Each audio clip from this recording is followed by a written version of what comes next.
Welcome to Behind the Paranormal with Paul and Ben Eno.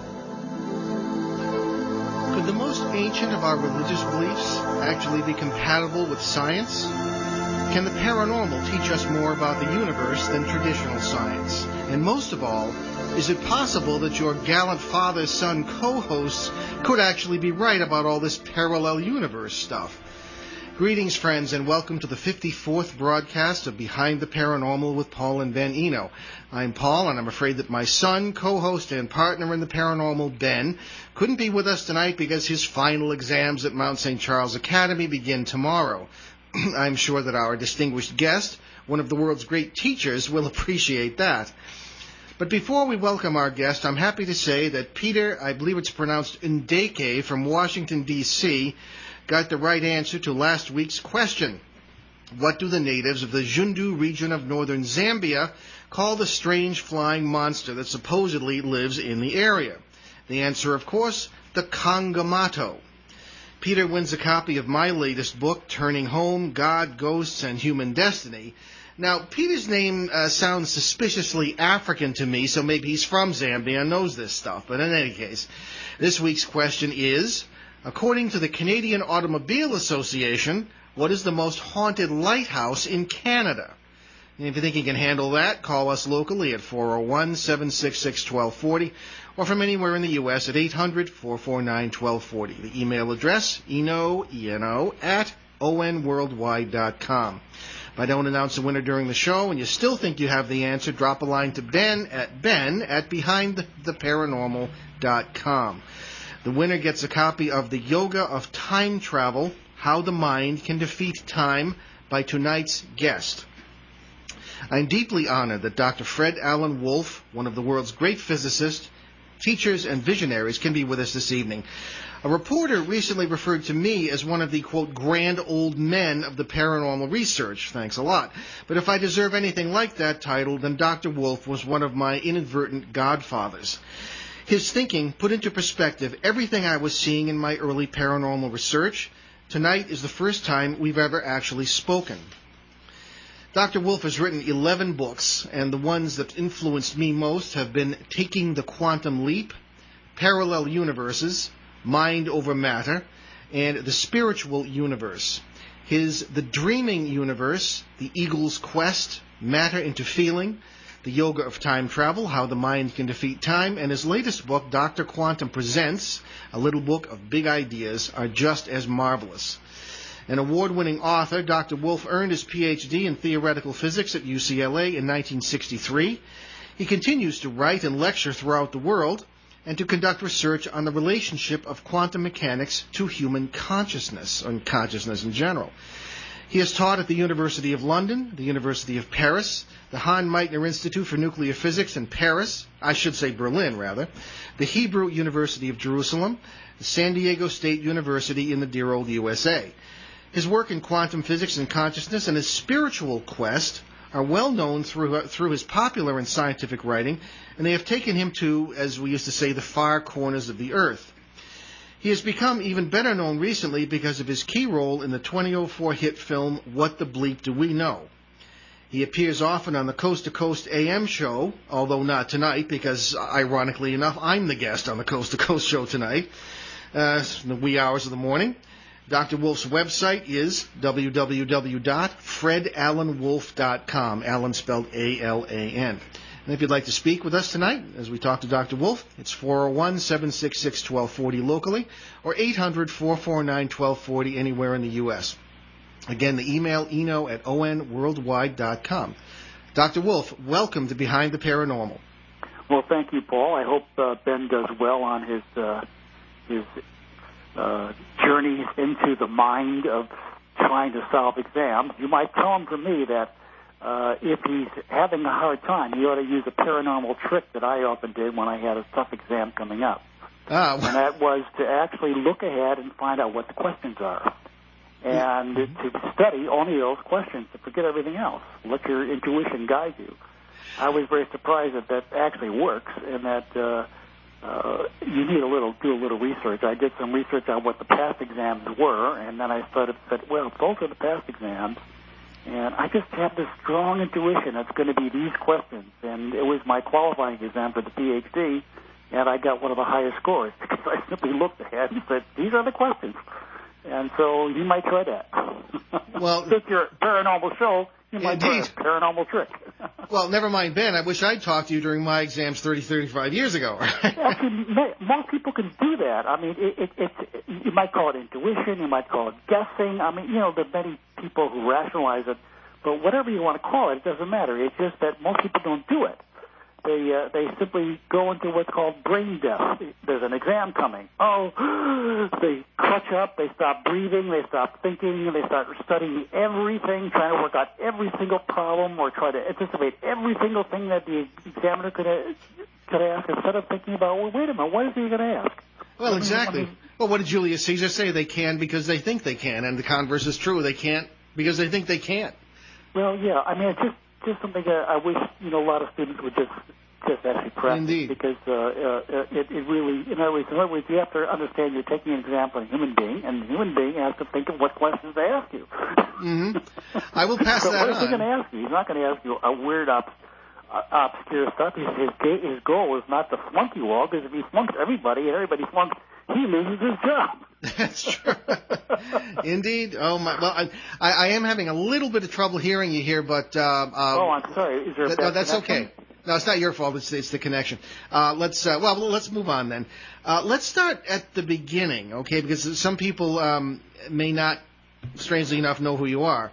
Now, you've written that your fascination with physics began one afternoon when you were a child at the movies. Can you tell us about that experience? Well, that's a long time ago. I mean, my God, I was about 9 or 10 years old, and that's, I'm 74, so that's going back, what is that, 74 minus 10, 64 Well, I wasn't years? going to mention that you got your doctoral degree when I was 10 years old. Anyway, I was, okay. No, 1962. I don't know if you were 10 years old then, but I was 1962. So, I'm one of the called old guys that are kicking around these days. But anyway, I don't feel that way, but that's just what years do.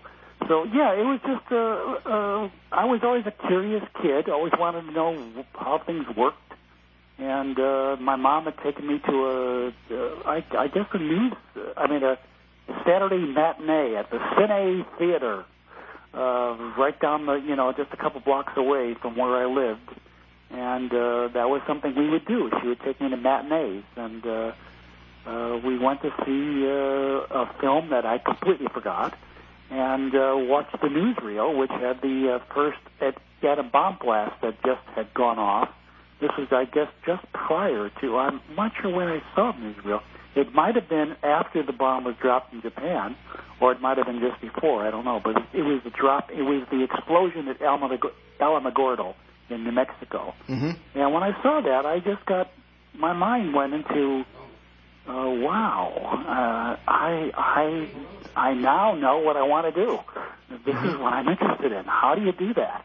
What's going on? How does that happen? My curiosity just went overboard, and that's what led me into my career in studying physics. And because I have a natural showmanship ability, it led me into enjoying the teaching or the understanding or letting people get in on the act that this universe is all about. Okay.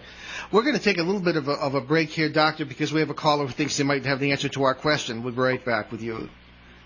Hello, you're on Behind the Paranormal. Well, hello. Hello.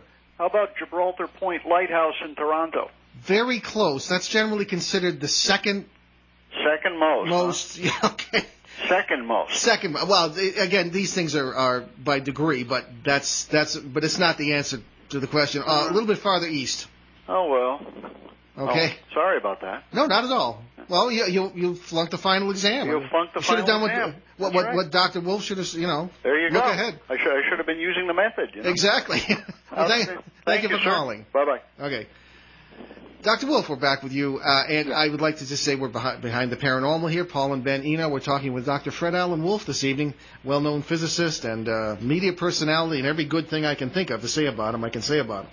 Now, Dr. Wolf, our journeys have been sort of, I suppose we crossed in the mail, so to speak. You started with science and were led to spirituality.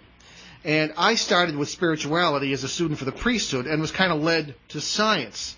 How did physics end up taking you on a spiritual journey rather early on from your books? Well, one of the things that a lot of people fail to get because they get discouraged maybe early in their learning about science or physics in particular is that there's ultimately behind the search we're all engaged in and trying to understand what's going on, a mystery.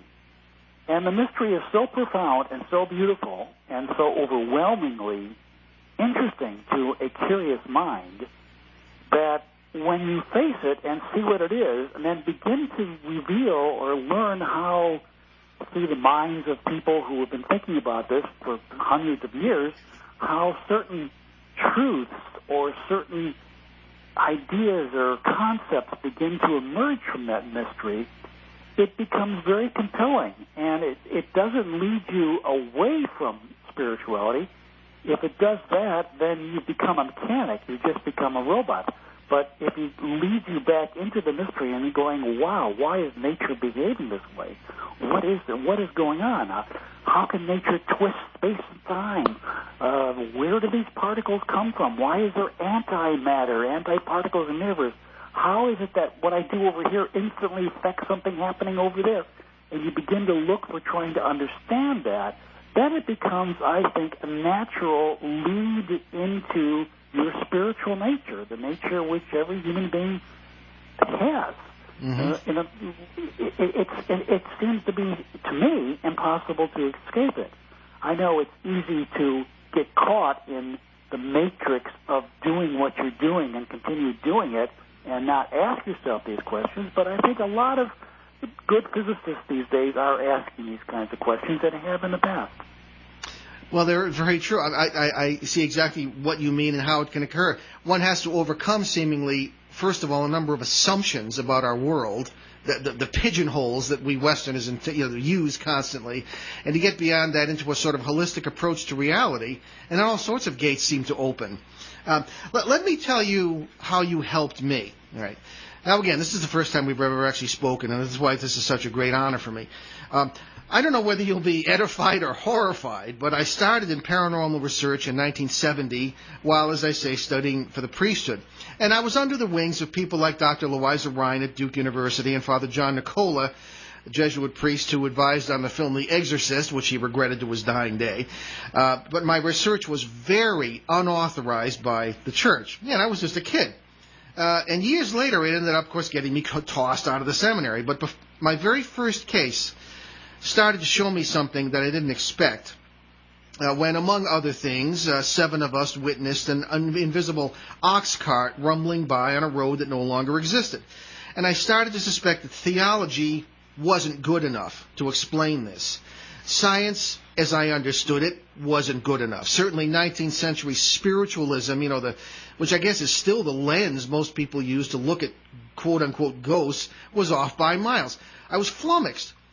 Then came what I call the Haunter case of 1978 in Maine, where, just make a long story short, a young girl was at the same time a student at the University of Connecticut and a ghost, if you will, haunting a house in York, Maine, 120 miles away.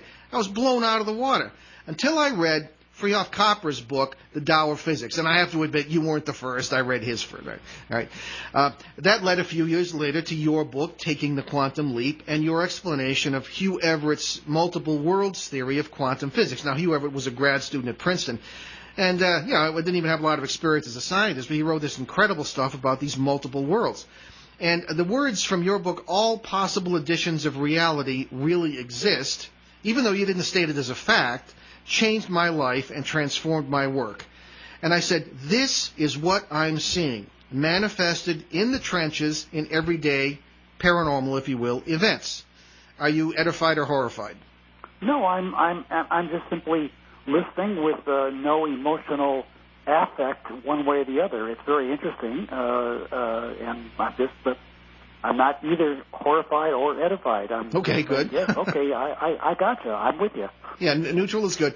Well, I started to go around, and this is, of course, in the late 70s, early 80s, and your first books were coming out, at least the ones that I read, and I believe I've read all of them. And I would go to campuses and physics, and they would often look down their noses, well, your degree is in philosophy, not physics, so what the heck do you know? Or what the bleep do you know? That sort of thing. And but, however, a few of them looked me in the eye, and they knew exactly what I was talking about. And I often found in those days especially that people were not very forthcoming with their opinions because they were afraid of their jobs or didn't want to get involved in something that might prove embarrassing. But I did seek out these physicists, but I've yet to get one to work with me on a case. But I believe that, you came from one direction, I came from the other, and now many other people are heading in more or less the same direction and are coming to at least similar conclusions, if not the same. But I think I'm a little bit different, and then I'm in the trenches seeing the thing every day. There's no other way to explain the stuff that we see, again, in the presence of witnesses and all these various experiences. The question of the multiverse arises and is interpreted in many ways. When I say the word multiverse, what does it say to you? What is your interpretation of that term?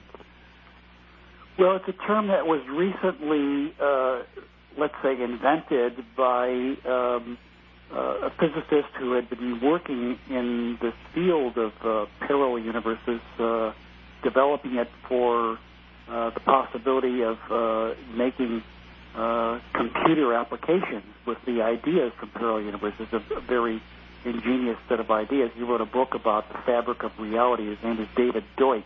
Yeah, I know, yeah, David. And he, I think, was the first to coin that word, coin the word multiverse. Mm-hmm. I hadn't heard it before. This came up, I think, when his book, the Fabric of the Universe, or Fabric of Reality, first came out. What it connotes is the notion from quantum physics, which is something I think he even explains very well in the opening chapters of his book, and I certainly go a whole book into a simpler approach to the whole idea, is that it's really describing alternate realities which are strongly overlapping with this reality for the most part, and are weakly, very weakly overlapping this reality for the least part.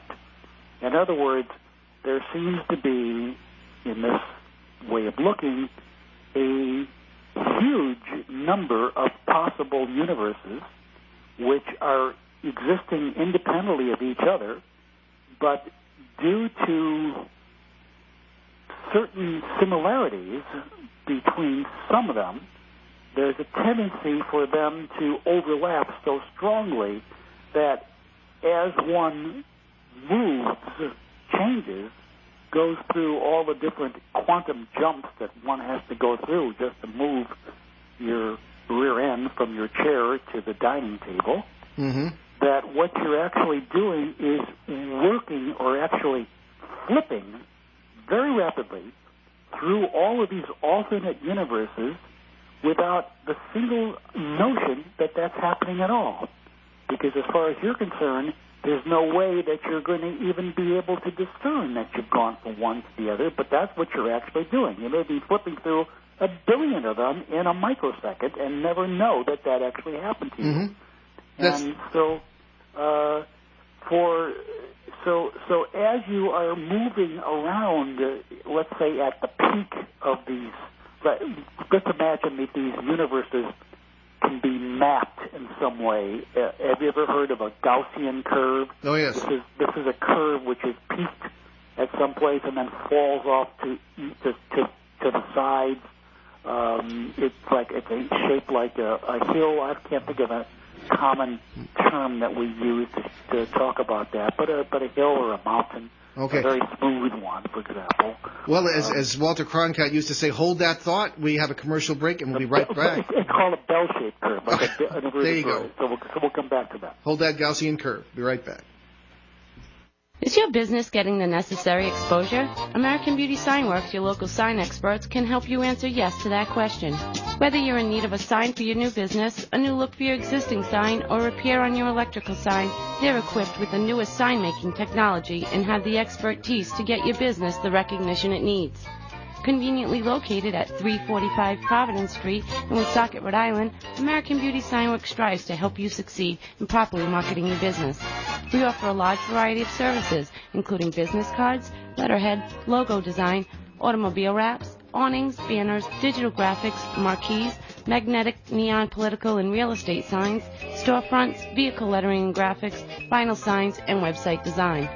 To find out about the most cost-effective way to market your business, call us at 401-767-2922. Visit us on the web at absignworks.com or come to the shop and meet with Chad or Kurt and get the most from your marketing dollars. Okay, we're back behind the paranormal with Paul and Ben Eno. Our guest this evening is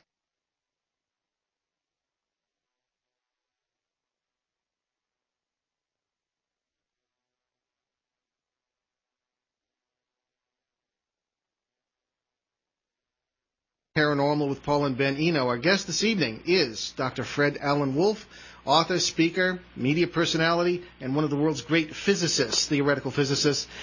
WOON tonight, 12:40 a.m., and onworldwide.com. Our phone numbers tonight, 766-1240 locally or 800-449-1240 in the United States, anywhere, and the email eno@onworldwide.com. We're talking about the concept of the multiverse. And Dr. Wolf was describing here at the other end of the Gaussian curve that we've been we go through this at all times, every move we make, every decision we make, and it's the best description I've ever heard. Why am I not surprised? Now let me take it a step farther. Well, let me just finish it up because I think I'm going to take it a step farther. I'm going to anticipate this is what you're going to be talking about. Let's say I'm using my psychic powers right now. Okay. The point of this all is that as long as you are practicing your life following a certain dictate, a certain way of being, a certain way of thinking, a certain way of believing, a certain way of seeing the world, you will tend to form your own little Gaussian in which that's how the world appears to you. In fact, it appears so strongly to you that way that anybody that tells you that isn't what's happening seems to you to be absolutely bananas, crazy, out of their gourd. How can it be that way? Of course it isn't that way. The world is, I see it. That's the way it is.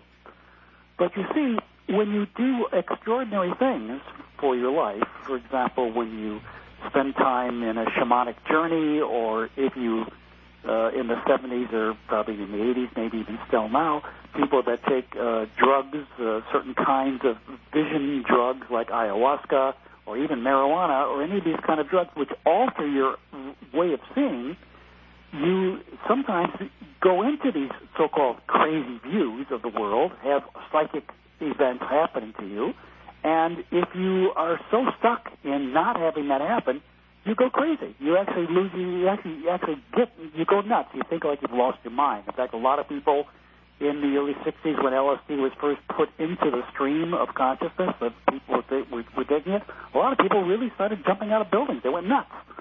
So it's not something you want to just experiment with if you don't know what you're doing. You don't have a good teacher with you. But a lot of people went through that and suddenly realized reality isn't all that it's cut out to be. There's something else going on here. Yeah. And so that led into, I think, an arc which went from the paranormal studies that a lot of people were into the physical studies. And a lot of physicists started paying attention to that arc. So it's not like it's an impossible thing or physics doesn't include it. It's just that when you look at these alternate realities and include them, which is what quantum physics tells us is one way of telling us what's going on, it makes it very plausible. Well, there we are. You mentioned psychiatric illnesses. Well, I was a grad student in and a seminary student and a grad student in abnormal psychology, working at several state hospitals, and several questions arose as I dealt with these people. One of them was, and I'm sure that you have experience with just about everything. So perhaps you've looked into the eyes of a schizophrenic at one time or another, and the knowing look one sometimes receives in return can be extremely disconcerting. And it disconcerted me to the point where I wondered if are these really chemical imbalances in the brain or whatever that are creating the illusions of these worlds, or are these people in touch with worlds that actually exist that we're dumb enough or atrophied enough not to be able to see? And because, as you know, in many ancient cultures, these people would be considered holy, not crazy. Well, the answer to the question is yes and, rather than either or. I see, yeah. And that's what causes a lot of people's problems. We're so used to thinking that it's got to be either this or that, and it can't be both and because they seem contradictory. In quantum physics, we got over that very quickly. We realized that two contradictory things could be happening at the same time, giving a whole different effect, which couldn't be explained unless you allow two contradictory things to be happening at the same time. So you run into this now all the time. So people that have not studied quantum physics or have not gotten into it very often get stuck in the mechanical universe view, which is a very good view. I mean, I like it. It's wonderful. It leads one into logical, rational thinking, and a lot of people don't do that enough, and I think it's very important to do that. But once you've understood what's going on and you know how to use your logical, rational mind, you then can go into these alternate reality researches and begin to open that mind so that it can see logically and rationally things which you would dismiss primarily before because you simply didn't have enough knowledge to know that you could actually look at these things rationally and logically. Well, okay. Well, let's go a little step further then. You talk about time travel in some of your recent books. Now, when we're out, when Ben and I are out on a case, say, we always look for things beyond quote-unquote ghosts. And sure enough, we find them. Once you start to look, you find UFOs and all these things that are generally considered paranormal, whatever words you want to use to describe them. But you seem to indicate that you can almost participate in the process rather than observe it vicariously. You can time travel. You can use the mind to, if you want to go sort of traverse the boundaries of the worlds in the multiverse, as we might put it. Is that the case? Well, as far as I can see, I don't see any reason preventing it. Other creatures seem to do it. What's that? Other creatures seem to do it. Well, we all do it. We must. It's simply to get up out of the chair. We do it so naturally that we forget we're doing it. Yeah. We have a name for it, which is called intuition, or I don't know what other names it's called, but it's definitely a survival mechanism. If you didn't have that ability to look ahead a little bit, you probably wouldn't have gotten this far, or you would have been killed off just following the line of theory of evolution, of Darwinian survival. People that, if you could see ahead, you're not going to walk into the direction in which the Ooga Booga is going to jump on each other. That's You're right. going to go in a different way. So those that didn't have that ability they were killed off a long time ago. Precisely. So what's left of the human race is the people that have a natural ability to look ahead into the future and see what's going to happen, as well as look back into the past and even alter that past to produce a past. I mean, I'm not talking about big alterations where you're going to alter the 9/11 effect or transform huge amounts of mass into something else. I'm talking about your own life and how you can look at the events of your own life and alter how you perceive those events. Because that past is really only existing right now in your mind, and therefore it's completely open to different interpretations, different ways of seeing, different ways of logically constructing it to fit in your particular rationalization you call your life now. Mm-hmm. This gets us into the question of using the knowledge that this has revealed, and of course I'm interested in the meaning of what. That's why we call this show Behind the Paranormal, and for 40 years I've looked at the meaning of what I was seeing and of what the implications might be. And of course the meaning does lead one to spirituality. I've dealt with a lot of shamans, as I know you have too. And let me give you an example of something that maybe you've run into it yourself. I'd like to know if you have. This happened to me in two different parts of the world, one in Quebec and one in Australia. And one had to do with an Aboriginal elder, and another one had to do with a Cree chief, and shaman, I should say. And both of them described the same kind of phenomenon that obviously seems to have something to do with the multiverse. They both said that they had been children when other shamans had done the following.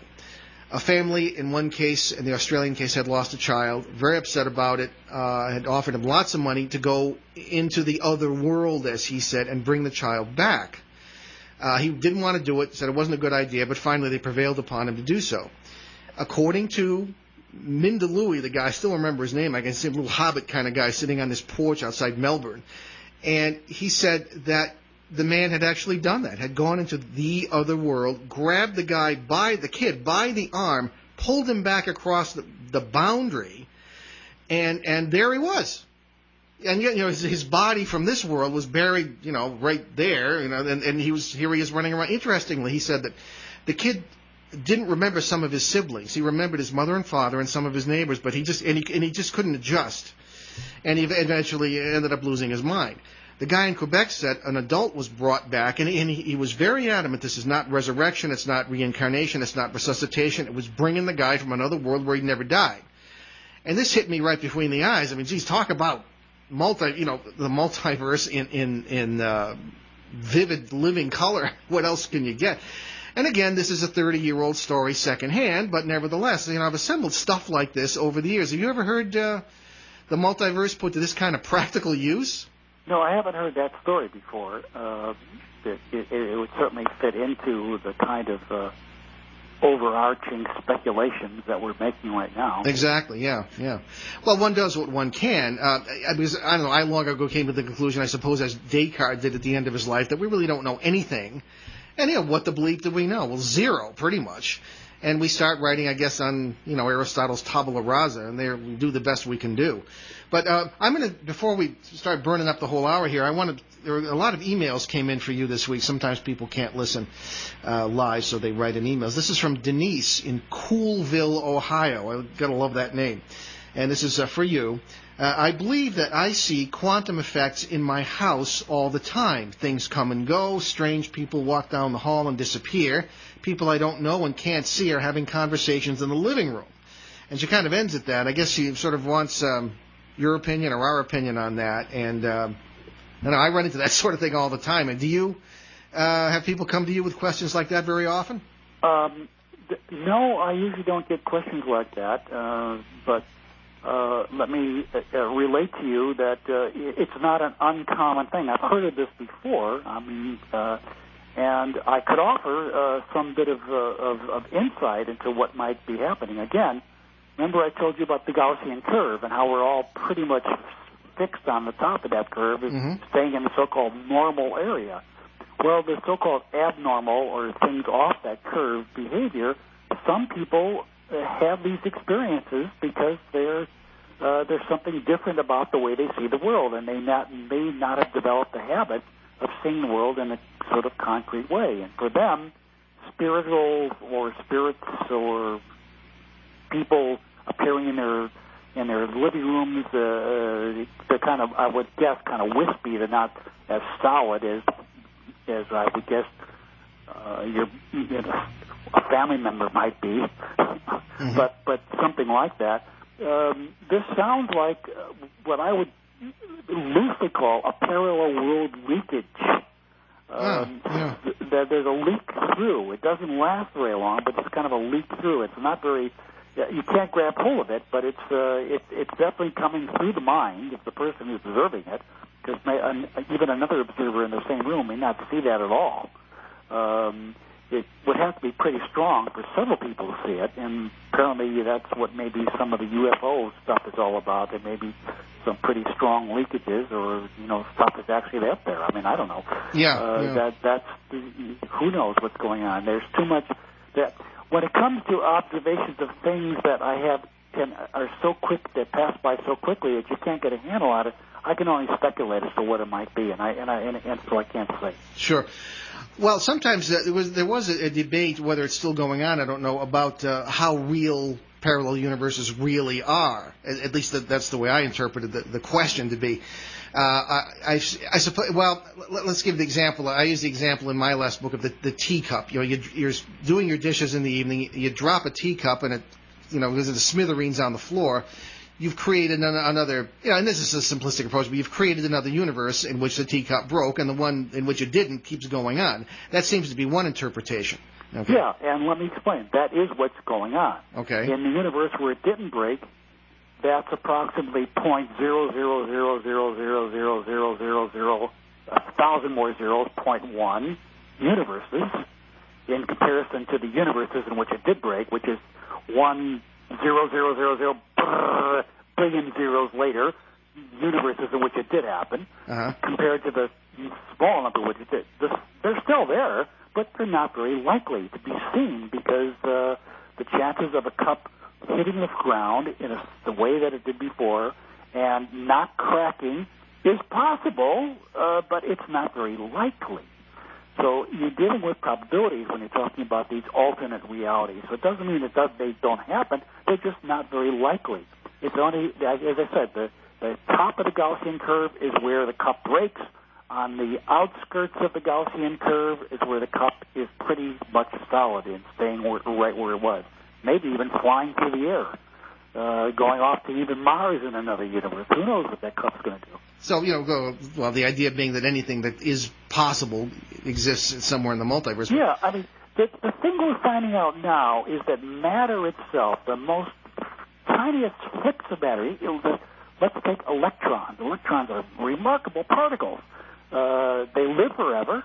They have little units of negative charge, and they have no size at all. They are literally point particles. You can't take them apart. And they're little, and they carry with them a kind of a information about what we call phase. They have little kind of like pedometers and clocks with them, which is whirling around all the time. And it's the phase part of them which makes parallel universes make sense, because when when one electron in two or more universes gets together again after maybe separating, it's how those phases relate to each other that tells whether that electron and its partner are going to interfere with each other and not be observed, or go along with each other and be observed. And that's a very important concept. This is part of what's called quantum field theory, and we're still learning about how to talk about that to make sense of it. Okay. Well, is it possible, and I suppose this is another interpretation, that these universes, well, suppose the teacup or whatever, were pre-existent, that the universe in which the teacup didn't break, or did break rather, was pre-existent, as well as the one in which it didn't break. And the reason I ask is because in the trenches out here, in my non-scientist pro-philosophy opinion, it seems that these worlds already exist. Like the guy... If you'd gone back to prehistoric times, you could still hear the guy, as I referred to the invisible ox cart, trotting by. We saw him in 1971, but if you were there in 1271, even though it may have occurred to us as the 19th century, I think you still might have heard the guy, because the energies were the same, and time is non-linear and non-existent and all this stuff. I don't know, maybe I'm all wet, but that's the way it seems to come across to me. Rather than the universe is sort of going out. I know the tree theory, I guess, is you create these millions of universes as you get up out of the chair or whatever, is probably more accepted than that. But I don't know. I'm just kind of bothered by the. Well, it's a good thing to be bothered about. The question is, what is the nature of time in these parallel universes? Sure. And how do they relate temporal? How do they relate in a temporal sense? Well, the best handle we've got on that is Einstein's theory of relativity, which tells us that time is not simultaneous in all the universes, and that what's happening to you now could be in a parallel universe is way in the past or way in the future. So there's no universal, yes, everything's happening now. So even in this universe, one universe, without even going to parallel universes at all, that's true. So when you get into parallel universes and look at the nature of time, it's a very slippery concept, and there's still a lot of interesting inquiries to make about the nature of time. And as I say, one of the things that is emerging from it is that particles seem to have little clocks or little and pedometers. They seem to be keeping track of where they go and how fast they're going. Well, this was another debate. Of course, people would agree essentially years ago when I first started here that in quantum mechanics, sheer fantasy rules at the subatomic level, but there was a question of what the effects were in the macroscopic level, on the level of us and grasshoppers and trees and all that. And again, I thought I saw it. The effect is us and grasshoppers and trees. Sure. That's the effect. Right, From all there that you go. weirdness comes the stuff we have. This is life. That's what it is. That's the effect. All right. The cause is weirdness. If you try to make the cause something as mundane as the effect, it turns out to be incorrect. It turns out to be bad physics. It turns out it doesn't explain anything. In fact, it turns out to be plain, ordinary wrong. Yeah. So you have to get the weirdness to get the ordinariness. Sure. Out of weirdness comes ordinariness. Not out of ordinariness comes more ordinariness. Out of ordinariness comes death. Yeah, well put. As a matter of fact, getting into the nature of death, I pretty much in the latter part of my book say the experience of bodily death is our ticket to survival. Because what is the most deadly thing to the human spirit? Boredom, sameness. Well, anyway, that's beside the point. But when we get into the relationships among these worlds, okay, to me, again, being a non-scientist, it comes across to me like an open system. There seem to be certain activities that go on between worlds, and then we're getting into the deeper paranormal here. And one of the things we see constantly are what I refer to as parasitical entities. And I go back to, okay, what's life all about? Life is everywhere. It's everywhen. Microbes have been found in the cores of nuclear reactors. I mean, how hostile can you get? So life can exist, I think, I've seen it, I believe, in various worlds, various kinds of life, but also between worlds. Can we say that, I suppose? And there seem to be certain characters in this play who are not friendly to humans, or at least are, we refer to them as parasites. Some of the stuff that's responsible for our folklore. And I'm sure if we get into folklore, we're going to find quantum physics all over the place, multiverses, the various creatures we interpret with our puny words and puny concepts. But what have you found to be the possibilities as far as relations are concerned among creatures, shall I say, in these various universes, some of which are very alien to each other? I mean, am I going too far here or what? Well, you're going as far as you want to go. I mean, that's up to you. Yeah. Are you going too far for me? No, as I say, I'm listening to you. Okay. Do I have any experience dealing with parasitic creatures? No. Okay. Well, have you heard? For me, where my Gaussian happens to be, I don't get parasitic creatures. Good. So you're lucky. They just don't bother me. I mean, they may bother other people. Yeah. And I realize that there are parasites that exist, and I realize there are people that are bothered by parasites, whether they're spiritual parasites, parallel universe parasites, or the little bugs that are crawling up their legs. I don't know. Parasites exist because life allows all possibilities to coexist. I don't see anything particularly good about them or anything particularly evil about them. I see them as life forces going on with their life forms and trying to do what they have to do. Of course, in science fiction, we can invent all kinds of stories about the bad guys and the good guys and the white hats and the black hats and the evil ones and the good ones. And we do that because people need to stay awake. They listen to stories so that they can stay awake. And that's why we start telling stories around the fireplace in the first place, to keep us awake. Because if we didn't keep ourselves awake, we'd get eaten by the ooga boogas.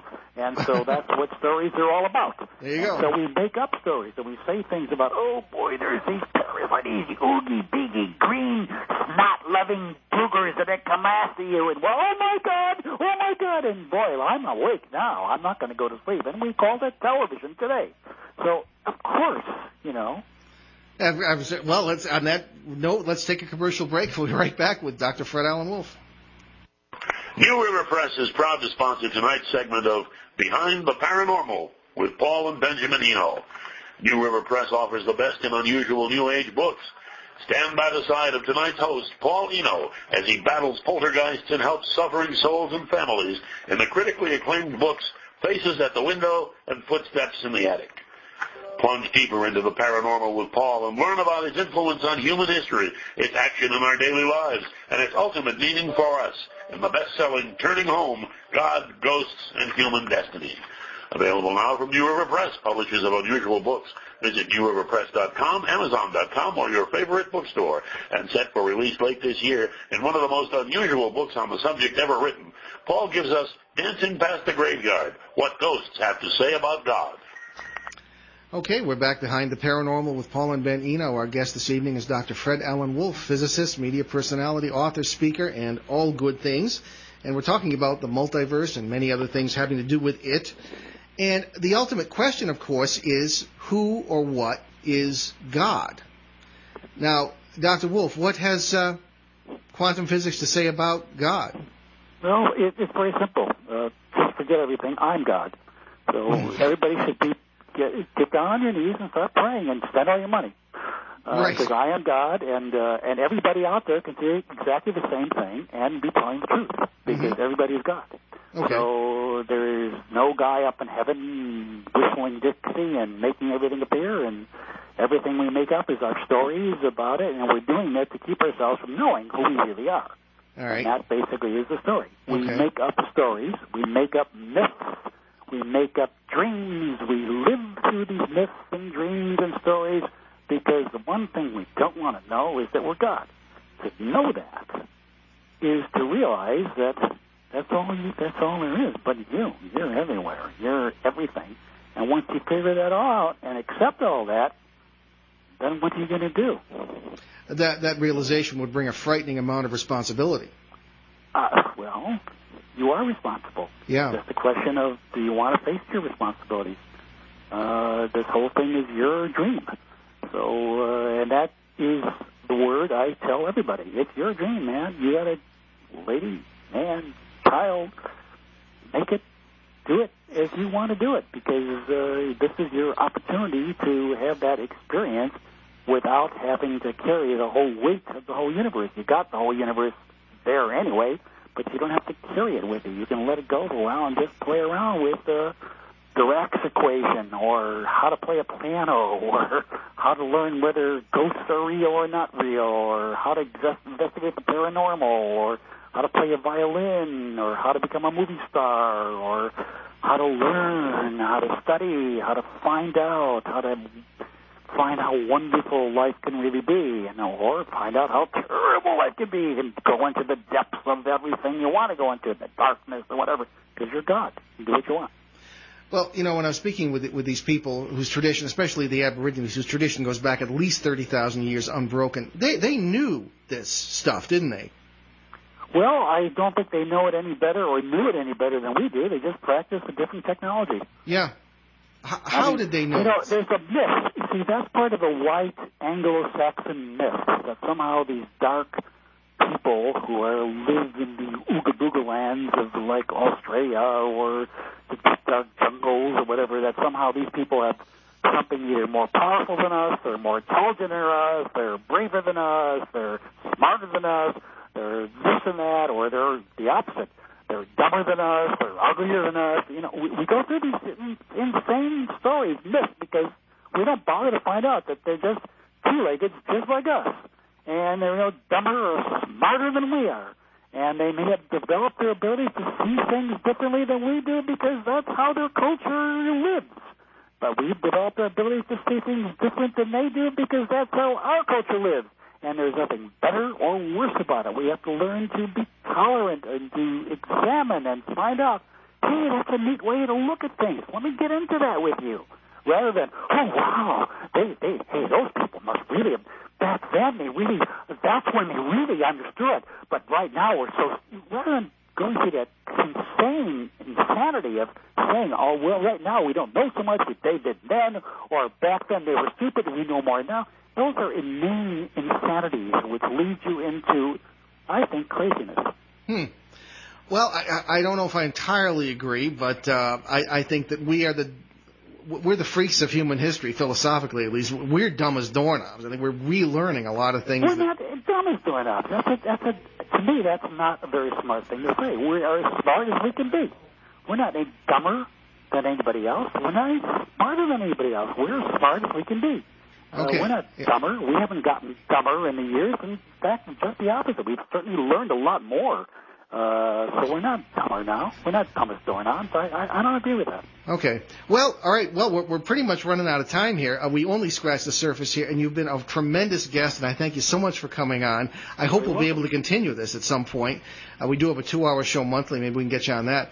But thank you for everything you have done for me, and I know you didn't even know it over the years, and for the people whose lives I've tried to help through, people who've thought they've been going through these paranormal things, and your theories, among other people's, really, really helped them. And so I thank you on behalf of them as well.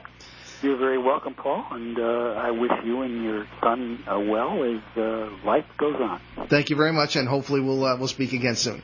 Okay. Thank you. Bye-bye. Okay, folks, we have Dr. Fred Allen Wolf. We just said goodbye. Wonderful, wonderful interview with him. A man I will always admire, and didn't agree with everything, but of course, we'll continue to dialogue. That's the thing.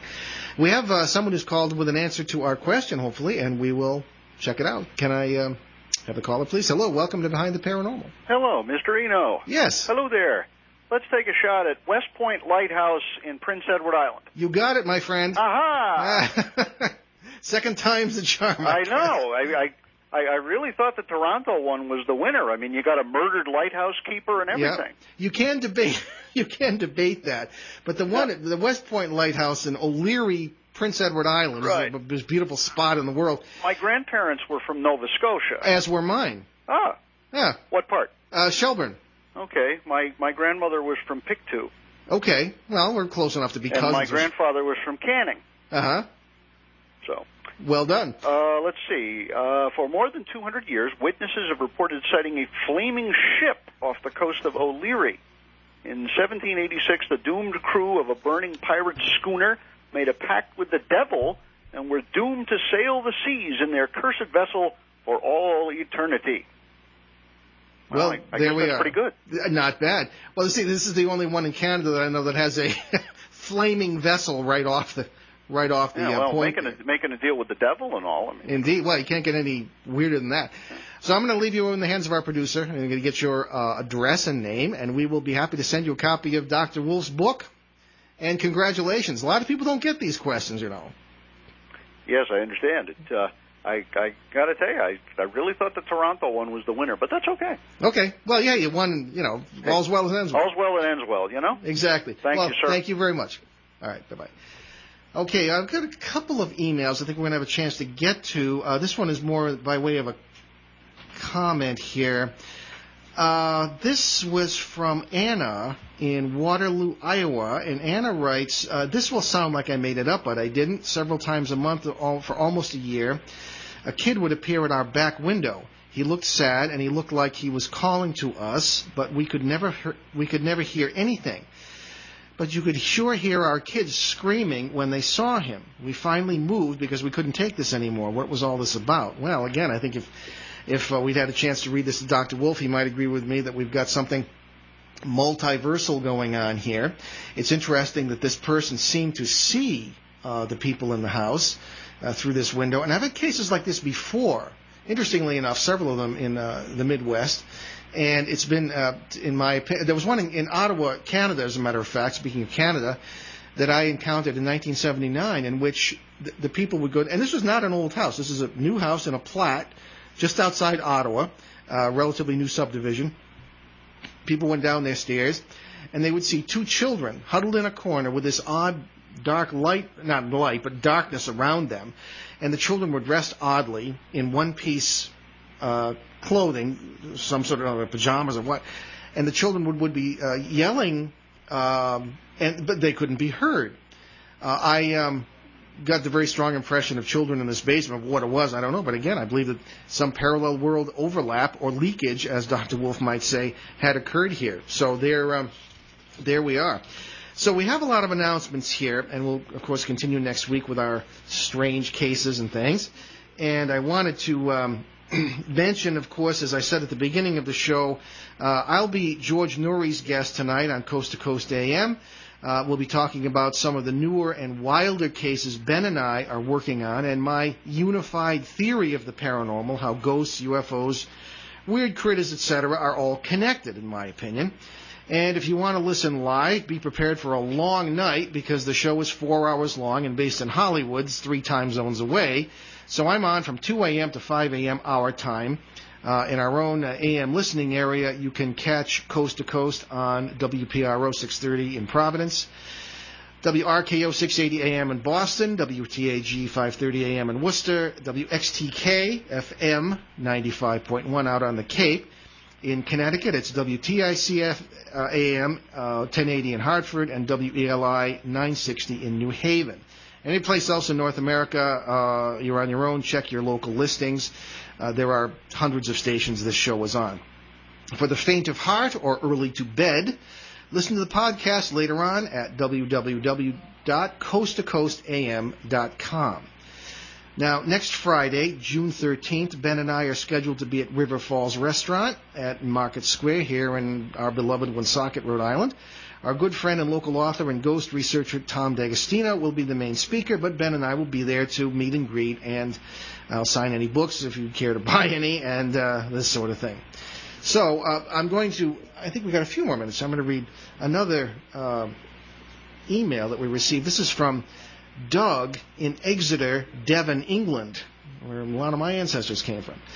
And Doug writes, when I was 10, I had an experience I'll never forget. I was running down a track or path in our field when I stumbled over something and fell flat, but I don't remember any pain. I looked up and our field was gone.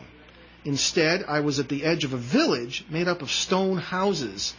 There were people, but I couldn't take them, a little bit hard to read here. Anyway, take them in before the whole scene changed back to the field. I was so frightened that I didn't enter that field for a year. Do you agree that this was a parallel world experience? Well, frankly, I do, Doug, and I think that probably Dr. Wolf would as well. I hear these things all the time, really. I think that frequently these little parallel world overlaps occur very frequently, sometimes in our everyday lives, and I get into that in our show on the paranormal and everyday life. The little things you put down, and you look again and they're gone. You're looking in your rearview mirror and there's some cowboy behind you there who wasn't there before, and you look again and he's gone.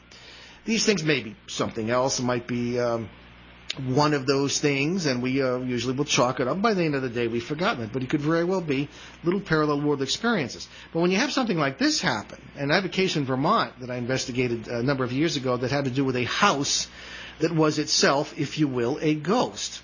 And this was a real kind of a problem here.